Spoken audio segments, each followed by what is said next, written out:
Salve, salve, nação rubro-negra, aqui Marquinhos Assunção, chegando nessa segunda-feira para trazer as últimas informações e as principais notícias do rubro-negro mais querido do Brasil e do mundo, o Clube de Regatas do Flamengo. Bom, antes da gente trazer esse giro de notícias e essa análise da partida de ontem do Flamengo na vitória sobre o Vitória, eu pediria a você, rubro-negro, que ainda não é inscrito no nosso canal, que se inscreva, que deixe o like, que compartilhe os conteúdos nas redes sociais e que, por fim, você ative o sininho das notificações para que o YouTube possa notificá-los de tudo que tiver acontecendo de novidade aqui no nosso canal. Dito isso, vamos às notícias do Mengão, porque aqui não tem enrolação. O Flamengo virou a chave depois da vitória na Libertadores. O rubro-negro foi a Salvador enfrentar o Vitória da Bahia pela segunda rodada do Campeonato Brasileiro de Futebol e terminou vencendo por 2-1. Faremos agora uma análise fria, porém objetiva, do que foi a vitória do Flamengo por 2-1 diante do Vitória. Felipe Luiz, mais uma vez, surpreendeu a todos na escalação quando colocou como titulares Gerson, Arrascaeta e Plata, que vinham de lesão, além de Juninho, autor do gol da vitória na Libertadores, deixando Bruno Henrique no banco. O Flamengo iniciou a partida com o jeito Felipe Luiz de jogar, com intensidade, empurrando o Vitória para dentro do próprio gol, que não passava do meio-campo, todo tendo dado o seu primeiro chute na partida somente aos 35 minutos do primeiro tempo. Foi um sufoco, um massacre que o Flamengo fez com o Vitória da Bahia nesses 30 e poucos minutos do primeiro tempo. Com essa intensidade, porém com muita lentidão na circulação da bola para furar a retranca do Vitória, sem falar no desperdício de muitas oportunidades claras e reais de gol. Placar de 0-0 no primeiro tempo foi um placar injusto, na minha opinião. Flamengo voltou melhor para o segundo tempo e aos 17 minutos, em lance genial e de extrema categoria somente dos craques, Arrascaeta de biquinho, alá Romário, alá Ronaldinho, fenômeno, Mengão 1-0. Com um gol a favor, Felipe Luiz começou a rodar o elenco e vários jogadores entraram. Entrou BH, entrou Plata, entrou Everton Araújo, entrou Luiz Araújo e entrou também Michael. Num primeiro momento o time ficou muito confuso com tanta mexida, né?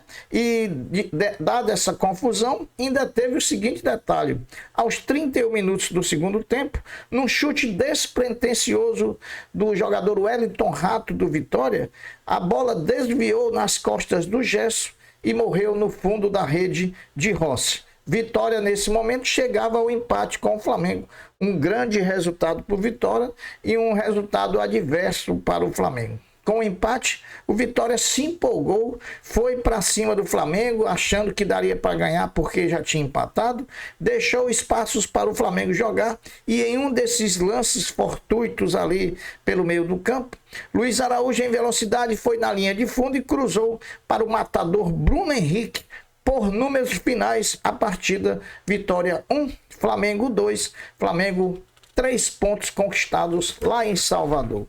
Depois da vitória, o Flamengo retornou ao Rio de Janeiro às 22h50, desembarcando na capital carioca nas primeiras horas da segunda-feira para se reapresentar hoje pela manhã. 10 horas da manhã, os jogadores já vão se reapresentar no CT Ninho do Urubu, onde iniciarão a preparação para o confronto da Libertadores contra o Central Córdoba da Argentina na quarta-feira. Lembrando que os jogadores não terão folga amanhã, mas terão folga na quinta-feira, após o encontro pela Libertadores contra o Central Córdoba. Vamos destacar agora, pessoal, alguns pontos da entrevista coletiva do técnico Felipe Luiz após a vitória do Flamengo sobre o Vitória da Bahia por 2-1. Bom, Felipe Luiz, perguntado o que foi, não garantiu Pedro relacionado na próxima quarta-feira contra o Central Córdoba. Disse que ia consultar os médicos do clube, mas que faltava muito pouco para que Pedro pudesse voltar. Lembrando que o próprio médico do Flamengo disse que estava nas mãos do Felipe Luiz a questão do Pedro voltar a jogar agora. Então, se está nas mãos do Felipe Luiz, é claro que Pedro deve ser relacionado na quarta-feira. Felipe Luiz também descartou, depois de perguntado por um jornalista, e descartou Dela Cruz avançado fazendo as funções de Arrascaeta em eventual ausência do craque. Aproveitando para exaltar que Dela Cruz hoje e juntamente com o Pulgar fazem uma das duplas de volante mais importantes do mundo. Palavras do Felipe Luiz. Felipe Luiz também disse que gostou do time, principalmente no primeiro tempo, porém criticou as finalizações erradas no último terço do campo e também a lentidão na circularização da bola para evitar a retranca adversária. Bom, meus amigos, essas foram as análises principais da partida de ontem, que deu ao Flamengo 3 pontos, né? E trouxe a vitória rubro-negra para o Rio de Janeiro. A terceira fase da Copa do Brasil 2025 terá o sorteio das partidas realizado na próxima quarta-feira, dia 9, às 15 horas, na sede da CBF, no Rio de Janeiro. Serão definidos os 16 confrontos e os mandos de campo em evento que será transmitido pela CBF TV.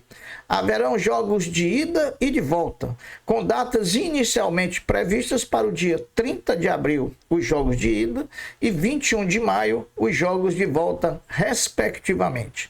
Por participar da terceira fase, as equipes receberão um bônus de R$ 2.315.250. E caso passem para as oitavas de final, a premiação será de R$ 3.638.250. Saiba agora a divisão por potes 1 e 2 das 32 equipes classificadas para a terceira fase e que participarão do sorteio na próxima quarta-feira, dia 9. No pote 1 estão presentes Flamengo, São Paulo, Palmeiras, Corinthians, Atlético Mineiro, Fluminense, Botafogo, Fortaleza, Grêmio, Bahia, Internacional, Bragantino, Vasco, Santos, Cruzeiro e Atlético Paranaense. No pote 2, Ceará, Criciúma, CRB, Operário do Paraná, Botafogo da Paraíba, Brusque de Santa Catarina, Novo Horizontino, Paysandu, Náutico, Aparecidense, Retrô, Maringá, capital do Distrito Federal, CSA e também Vila Nova. São esses 2 potes. Pote A sorteia um com o pote B e aí sai um dos confrontos. O Flamengo Sub-20, ontem, domingo, em jogo atrasado da primeira rodada do Campeonato Brasileiro, adiado por conta que na época o Flamengo estava participando da Libertadores Sub-20, enfrentou à tarde ontem na Gávea o Cuiabá, vencendo por 3-0 com gols de Pedro Leão, Lohan e também de Fabiano. Com o resultado, igualando o número de jogos dos demais clubes, o rubro-negro agora é o 9º colocado na tabela de classificação, a 4 pontos do líder, que é o Cruzeiro. O basquete do Flamengo retornou às quadras do NBB 24-25 ontem, domingo, pela manhã, no Maracanãzinho, onde enfrentou às 11 horas e venceu o Paulistano por 70-63 num jogo muito duro. O Paulistano vendeu muito caro essa derrota para o Flamengo. Com o resultado, o Flamengo manteve-se na vice-liderança da competição. Restam agora 3 jogos para encerrar a fase de classificação do NBB 24-25. O Flamengo fará os 3 jogos fora de casa. Veja as datas e os jogos que o Flamengo ainda resta para o Flamengo no NBB. Terça-feira, dia 8 de abril, Brasília e Flamengo, lá no Distrito Federal. Dia 13 de abril, no domingo, Bauru e Flamengo, em Bauru.